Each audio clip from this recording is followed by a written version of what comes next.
தமிழ் மாநில காங்கிரஸ் கட்சியில் இருந்து சிலர் விலகுவதால் கட்சிக்கு எந்த பாதிப்பும் இல்லை என்று ஜி.கே. வாசன் தெரிவித்துள்ளார். சென்னை தேனாம்பேட்டையில் உள்ள தமிழ் மாநில காங்கிரஸ் கட்சி அலுவலகத்தில் நெல்லை மாவட்ட தலைவர்கள் நிர்வாகிகளுடன் தேர்தல் ஏற்பாடு குறித்து கட்சித் தலைவர் வாசன் ஆலோசனை நடத்தியுள்ளார்.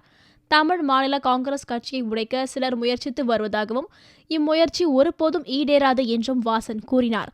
ஒரு சிலர் வெளியேறி வருவதால் தமிழ் மாநில கட்சிகளுக்கு பாதிப்பு இல்லை என்ற வாசன், இன்னும் 4-5 நாட்களில் வேட்பாளர் பட்டியல் வெளியிடப்படும் என்றும் வாசன் கூறினார்.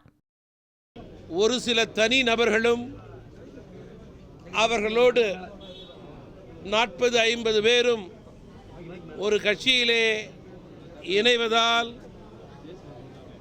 தமிழ் மாநில காங்கிரஸ் கட்சிக்கு எந்த பலவீனமும் கிடையாது.